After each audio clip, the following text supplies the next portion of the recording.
kelompok 1 yang terdiri dari saya Krisna Tanaya Brahmana sebagai ketua dan moderator. Saya Indonesia. Saya Hendra. Saya Yudhiyana. Dalam presentasi kali ini kami akan memaparkan tema kami yaitu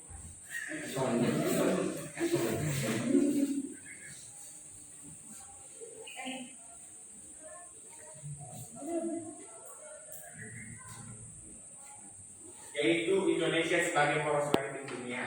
Nah, kira-kira apa yang tersirat di benak kita kalau kita mendengar kata maritim? Apa? Kalau kita dengar kata maritim, kira-kira apa yang tersirat di dalam pikiran kita?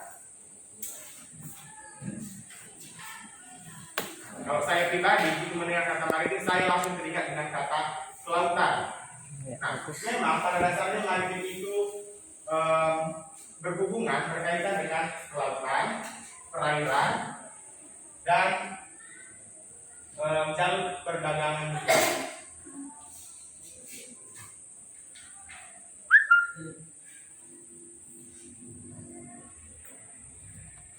Nah, kita lihat di layar kita definisi dari maritim. Maritim itu berhubungan dengan yang saya bilang tadi, laut, berhubungan dengan perairan, berhubungan dengan perkapalan, berhubungan dengan jalur perdagangan dunia. Sedangkan negara maritim itu di mana suatu negara memiliki jumlah perairan, baik laut, selat, teluk dan lain sebagainya, lebih luas daripada jumlah daratannya. Nah, kita tahu Indonesia mendapat banyak julukan. Ada julukan negara agraris, ada julukan negara maritim, negara multikultural. Nah, kalau kita telisik, Indonesia disebut negara agraris karena Indonesia memiliki tanah yang subur, sebagai besar mata pencarian sebagai petani. Nah, kalau kita bertanya kenapa Indonesia dijuluki juga sebagai negara maritim, ada dua faktor. Yang pertama faktor de facto, faktanya karena Indonesia memang memiliki jumlah perairan yang lebih luas dari daratan. Yang pertama. Yang kedua yang menjadi Indonesia negara maritim karena letak geografisnya diapit oleh dua samudra dan dua benua yang mengakibatkan perdagangan baik dari Asia ke Australia maupun sebaliknya. Dan faktor yang ketiga karena Indonesia memiliki sumber daya kelautan yang melimpah di seluruh laut Indonesia.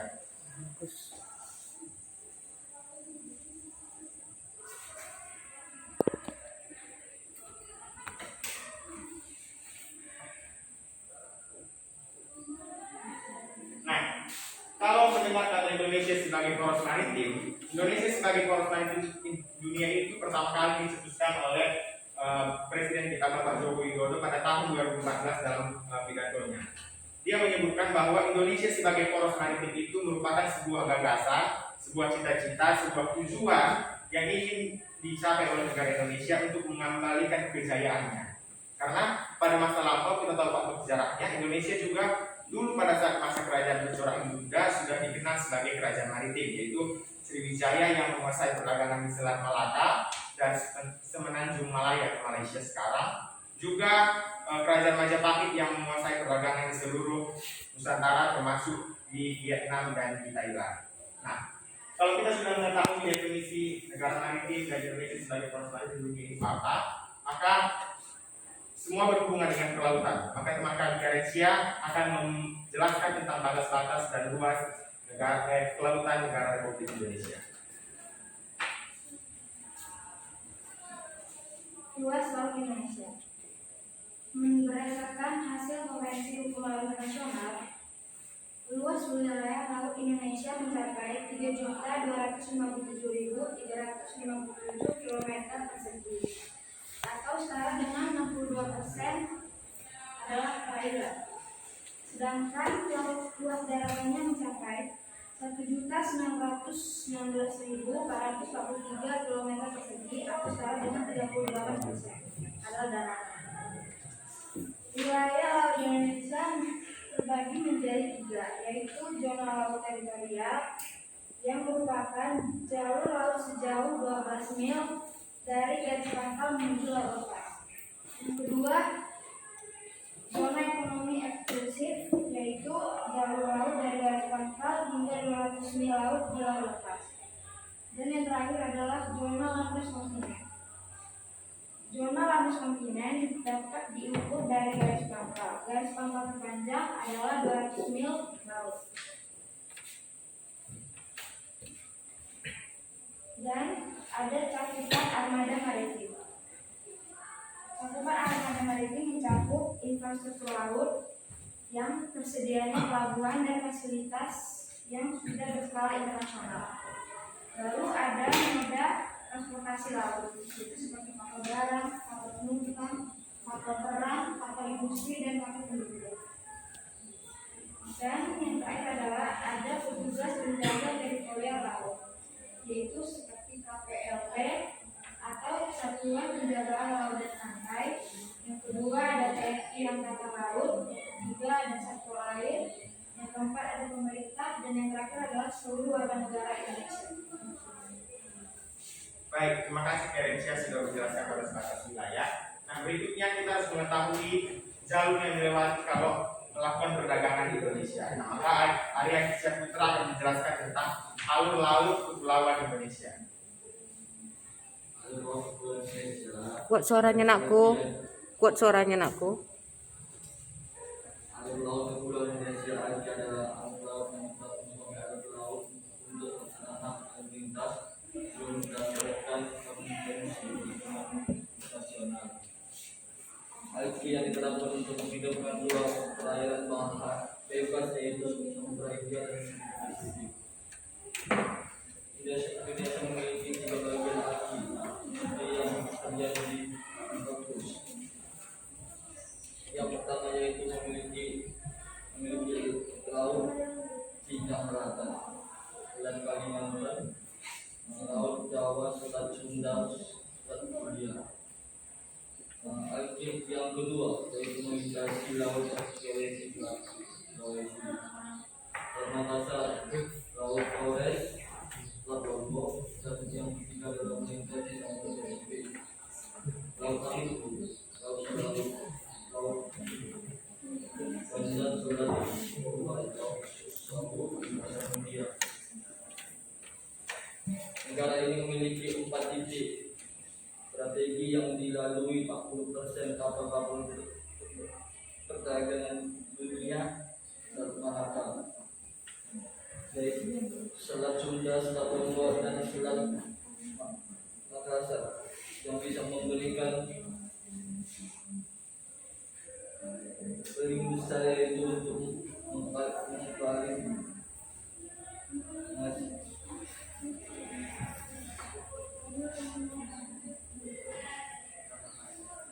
Indonesia menjadi pusat industri perdagangan serta pelayaran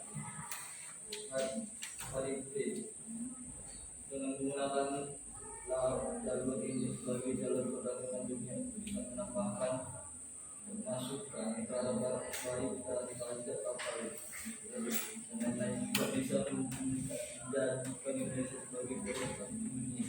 Oke, terima kasih Adi sudah menjelaskan tentang alur laut kepulauan Indonesia. Berikutnya, kalau kita sudah mengetahui pengertian dan mengetahui bahwa laut Indonesia itu luas, nah apa saja sih potensi laut dan apa 5 pilarnya?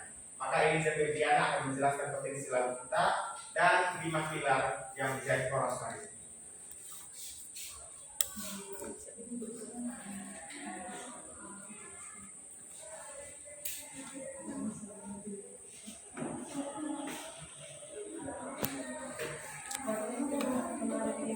Kemaritiman atau laut Indonesia sangat besar, di mana Indonesia juga memiliki kekayaan laut yang luar biasa. Luas Indonesia mencakup hampir 2-3 bagian dari seluruh wilayah Indonesia, yaitu sekitar 65,3 kilometer. Di dalam laut Indonesia tersimpan kekayaan yang besar, di mana terdapat 20.000 spesies Suaranya. 50 spesies fauna dan 11.000 mikroba. Potensi kemaritiman Indonesia tidak hanya berupa ikan, tetapi juga memiliki bahan seperti nikel, minyak, bumi, emas. Kekayaan yang bisa dimanfaatkan dari daya sumber laut diantaranya terumbu karang, mangrove, hutan mangrove, dan disebut juga sebagai sumber daya manusia.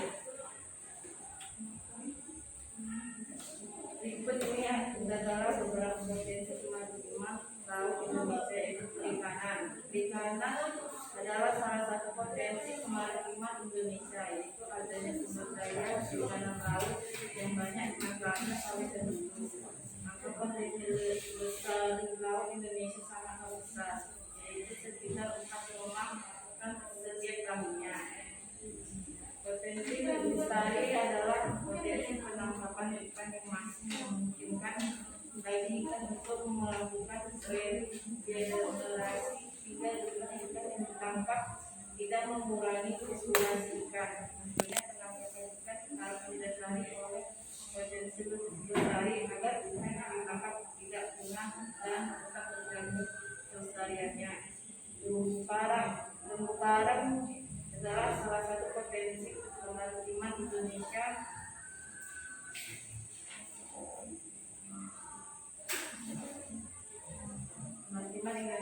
Terumbu karang adalah batuan sedimen kapur di laut yang terbentuk dalam kapur yang sebagian besar dihasilkan dari koral dan binatang yang menghasilkan kapur untuk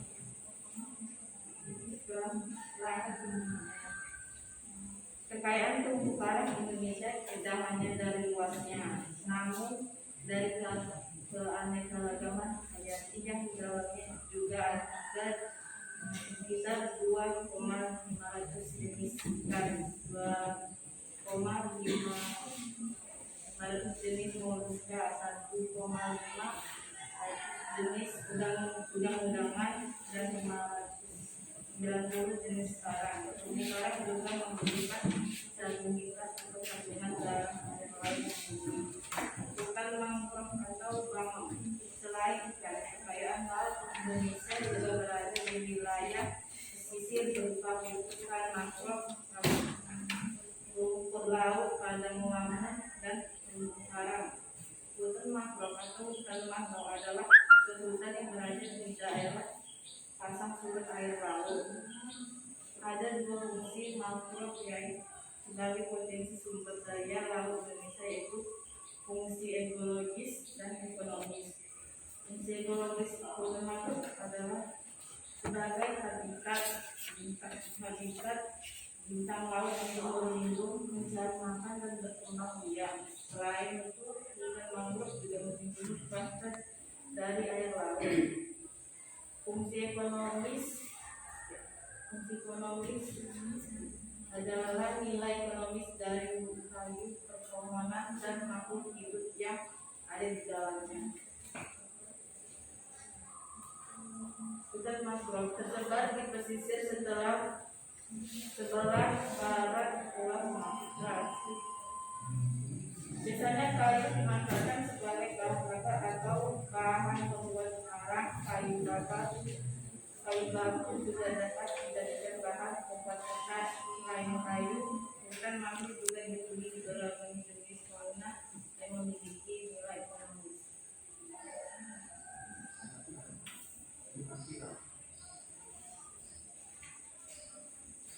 Lima pilarnya itu, yang pertama, pembangunan kembali budaya maritim Indonesia. Sebagai negara yang terdiri atas 17.000 pulau, bangsa Indonesia harus menyadari dan memastikan dirinya sebagai bangsa yang kualitasnya, kemakmurannya, dan masa depannya sangat ditentukan oleh bagaimana kita mengelola samudera. Pilar keduanya itu komitmen menjaga dan mengelola sumber daya laut dengan fokus membangun kedaulatan pangan laut melalui pengembangan industri perikanan dan menetapkan nelayan sebagai pilar utama. Pilar ketiganya itu komitmen mendorong pengembangan infrastruktur dan konektivitas maritim dengan membangun tol laut, pelabuhan laut, logistik dan industri perkapalan, serta pariwisata maritim. Diplomasi maritim yang mengajak semua mitra Indonesia untuk bekerja sama pada bidang kelautan adalah pilar keempat agenda pembangunan itu. Terakhir adalah sebagai negara yang menjadi titik kumpul dua samudra, Indonesia berkewajiban membangun kekuatan pertahanan maritim.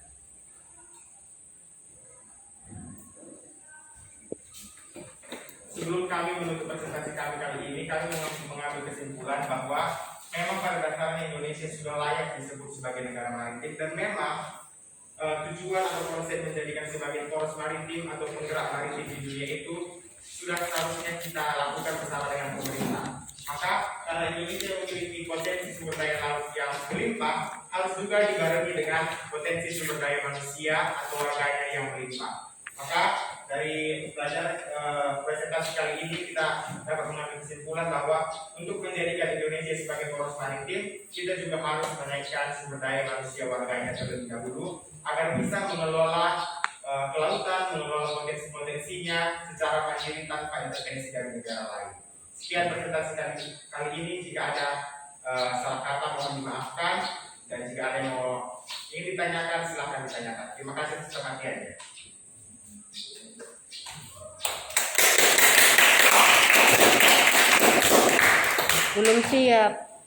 Belum siap silakan bertanya dulu. Udah siap baru tepuk tangan. Ayo dibuka pertanyaannya. Bagaimana dari kelompok 2? Ada yang Ayo bertanya dulu sebelum ibu tunjuk satu-satu.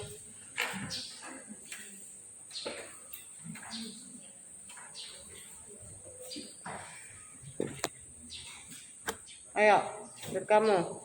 Siapa namanya? Ekel. Ayo, berdiri. Ayo, kalau nggak ada yang nggak tahu tanya. Kalau udah capek duduk ya, nggak apa-apa ya. Nah. Ayo, sebutkan nama dan kelompok. Nama dan kelompok.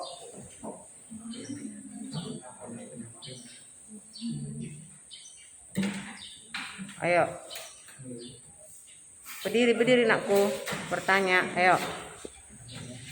Nama dan kelompok. Pertanyaannya.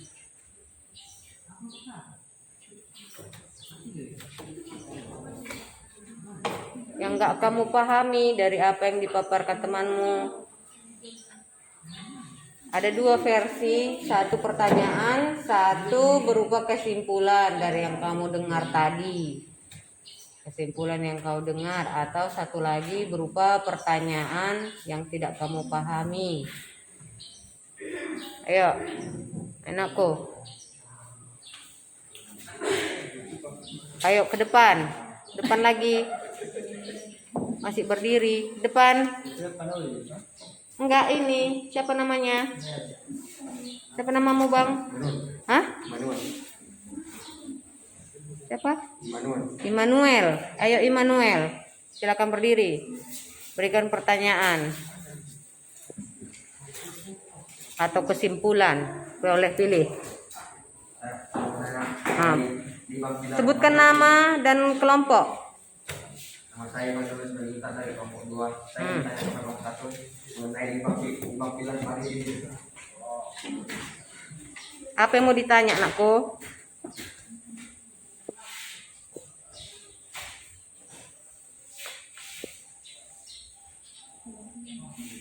Pertanyaannya,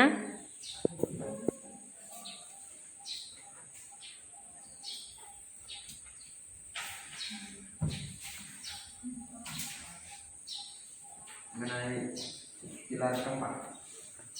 Jadi 5 pilar. Baik, terima kasih Manuel. silakan duduk. Jadi 5 pilar ini sama dengan 5 landasannya. Kalau mau menjadikan Indonesia sebagai negara poros maritim itu, misinya itu yang kelima inilah. Dan yang keempat itu adalah pengembangan diplomasi maritim yang mengajak semua kita di Indonesia untuk bekerja sama pada bidang kelautan. Jadi diplomasi itu kan kerjasama. Jadi karena kalau dibilang poros maritim itu poros maritim dunia, berarti sudah dunia semua negara. Maka kita tahu bahwa yang bekerja sama dengan Indonesia saja yang bisa melewati laut, melewati udara dan daratan. Maka diplomasi kemaritiman itu bekerja sama dengan negara-negara lain. Contohnya itu Cina. Cina itu kan dia kalau mau ke Australia harus lewat laut Cina Selatan sama Selat Malaka atau dari Hong Kong. Maka kita harus bangun diplomasi dengan Cina itu sebanyak-banyaknya supaya dia singgah ke negara kita. Kita dapat pajak, dapat pemasukan di PDB ataupun income per kapita. Kalau diplomasi antar di Indonesia itu contohnya kayak pengiriman semen dari Padang kemarin ke Papua. Ya. Jadi Indonesia itulah yang pemerintah dalam hal itulah yang mencari perahu untuk menyalurkan semen dari Sumatera ke Papua ini melewati laut ataupun ALK tadi. Jadi mencari diplomasi itu intinya mencari kerjasama agar orang itu mau lewati jalur laut yang sudah kita buat sehingga dia bayar pajak sama kita mendapat pemasukan. Gimana Immanuel? Ya, sudah cukup.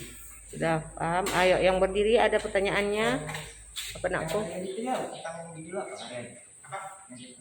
Oh, tentang alur lautnya, jalur lautnya, jalannya. Tentang jalur lautnya itu kurang jelas. Oh, tunjukkan pada peta tadi Indonesia. Bagus ya. Siapa tadi namanya nakku? Ekel. Bagus. Itulah. Kelompok? Kelompok 2. Tunjukkan. Iya. Duduk nakku, duduk. Alur lautnya itu kalau kita tengok Hmm. pertama dari sebelah sana, dari Selat Malaka berkumpul di Laut Natuna, baru dari Laut Cina Selatan berkumpul juga di Laut Natuna di zona ekonomi eksklusif kita. Setelah itu berbelok ke arah Laut Jawa. Laut Jawa di utaranya, utara Laut Jawa. Setelah itu berbeloklah ke arah Selat Hektar Samudra Hindia melewati Selat Sunda. Jadi dia dari sana, dari sini kumpul di Laut Natuna ke Samudra Hindia. Yang kedua dari Selat Makassar di antara Kalimantan dengan Sulawesi. Itu berarti kalau dari sini yang melewati itu negara Filipina, karena negara Filipina di atas Pulau Sulawesi dan di atasnya lagi Jepang. Berarti yang melewati itu rata-rata dari Jepang yang mau ke Samudra Hindia ya, atau mau ke benua Australia. Nah, jalur yang ketiga itu dari Samudra Pasifik. Dari Samudra Pasifik bertemu di Laut Banda. Dari Laut Banda bagi 3 lagi. Ada yang melewati Lombok, ada lagi yang melewati ke arah tengah, yaitu ke Samudra Hindia juga. Satu lagi dia ke arah tenggara, langsung dia ke benua Australia. Jadi kalau mau melewati Indonesia, kapal ya, kapal inilah jalurnya. Kalau dari sana dia jumpa di sini ke bawah, dari sana langsung ke bawah, dari sini bagi 3 lagi dia mau pilih jalur yang mana sesuai dengan tujuannya. Tapi inilah ibaratnya jalannya yang harus kita lewati. Bagaimana Eko? Udah jelas kalau ditanya ibu udah bisa? Oke. Ayo satu lagi di depan. Ayo silakan nakku. Sebutkan nama dan kelompoknya. Ayo atau kesimpulan yang sudah kamu peroleh setelah mendengarkan pemaparan temanmu. Boleh kesimpulan, boleh pertanyaan yang enggak kamu pahami tentang alki ini atau tentang poros maritim, alur laut kepulauan Indonesia. Ayo.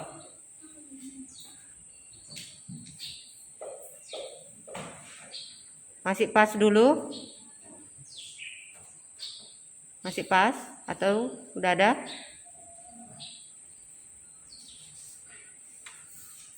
Anakku, banyak situ yang belum dipahami. Banyak mau ditanya situ.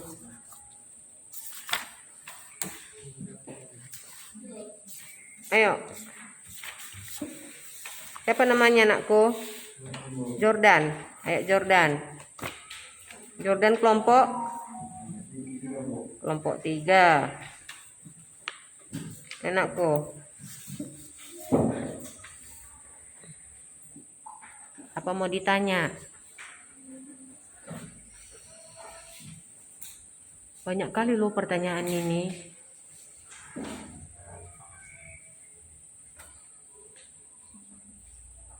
Atau berpas dulu?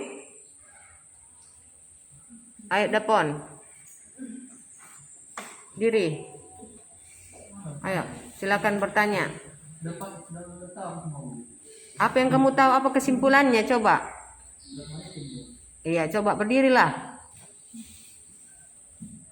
Diri. Apa yang kamu dapat dari pemaparan temanmu? Udah capek kali temanmu ini memaparkan. Apa yang kamu dapat ilmunya? Presentasinya.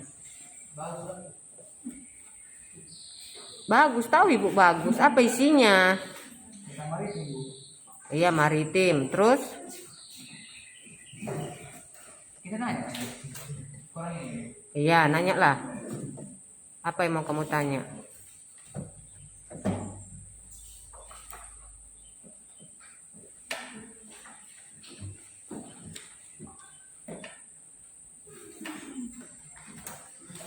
Ayo di depannya. Siapa namanya, nakku? Nama? Ansela. Kelompok? Kelompok 3. Ayo silakan. Saya dari kelompok 3. Saya mau tanya sama Chris, kira-kira menurut Chris itu kalau Bukan Kris, kelompok 1. buat Chris kelompok 1, kira-kira pengertian poros maritim itu apa menurut Chris? Dan kesimpulannya tadi apa? Jadi kalau negara maritim itu, Silakan duduk Ansela. jadi kalau negara maritim itu negara yang dia memiliki laut duluan dari daratan. Sedangkan kalau Indonesia sebagai poros maritim itu pertama kali dicetuskan oleh Presiden Jokowi tahun 2014 yang maksudnya itu adalah sebuah tujuan yang akan dicapai Indonesia untuk menjadi poros. Kalau poros itu kan dia biasanya berada di tengah dan itu menggerakkan. Berarti kalau Indonesia sebagai poros maritim dunia itu Indonesia lah yang menggerakkan, yang mengatur seluruh kegiatan kemaritiman. Jadi Indonesia sebagai poros maritim itu adalah sebuah gagasan yang ingin kita capai sebenarnya. Dan visi misinya tadi dijalankan dalam 5 pilar. Bagaimana Sheila? Oke, bagus pertanyaannya. Silakan Jordan. Dada? Dapon, dah ada? Belum, nakku? Lanjut. Siapa? Iva. Ayo, Fa. Berdiri, nakku.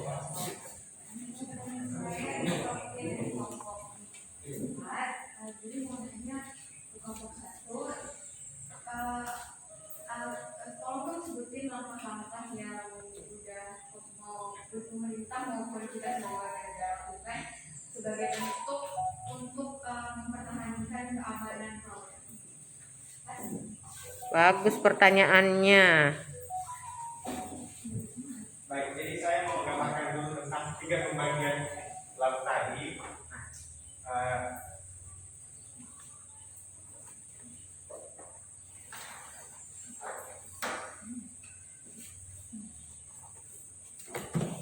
Jadi tadi teman-teman kami Indonesia mengatakan ada 3 zona laut ya, ada 3 zona laut. Nah, yang pertama itu tadi dia jaraknya dari pangkal pulau ini sejauh 12 mil, itu yang pertama. Iya, Yang bagus. kedua, jaraknya itu dan kita harus mengambil sama dari pangkal ini juga sejauh 24 mil. Satu lagi dia sejauh 200 mil. Nah, jadi yang 12 mil ini namanya teritori laut teritorial. Nah, sedangkan yang 24 mil ini ke sini ini namanya laut tambahan. Sedangkan yang 200 mil ini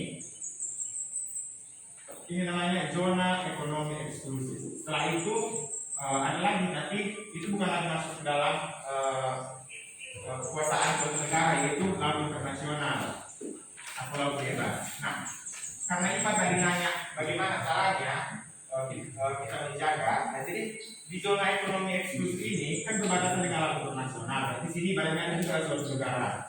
Nah, jadi contohnya ZTE tadi di Laut Natuna. Nah, Laut Natuna itu sering terjadi illegal fishing ya, atau percurian ikan tanpa izin ke pemerintah Indonesia. Jadi kita tahu dulu menteri kita sebelumnya Budi Setiadi mencetuskan yaitu siapa yang berani mencuri ditenggelamkan. Nah, jadi Setelah ada peringatan ya, nakku. ya, salah satu caranya menjaga wilayah ini kan inilah kehidupan Indonesia. Cuma 3 laut ini dan laut internasional. Iya, Kalau bagus. ada yang masuk ke sini ilegal, maka menteri sebelumnya itu dikumpulkan semua kapalnya lalu ditenggelamkan ke bawah. Nah, itu adalah salah satu caranya. Selain itu tadi ada juga yang menjelaskan dia tentang yang menjaga, yaitu ada TNI AL yang selalu melakukan patroli, ada juga Pol Air, dibantu juga dengan Kementerian Pertahanan. Jadi menjaganya itu kita yang sudah dilakukan salah satunya melakukan kapal yang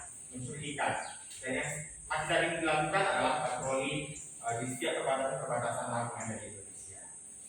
Oke, bagus sekali ya. Gambarnya juga, zonanya udah dipaparkan itu gimana? Ipa? Udah? Oke, lanjut. Jordan? Ayo. Apa yang nggak kamu pahami?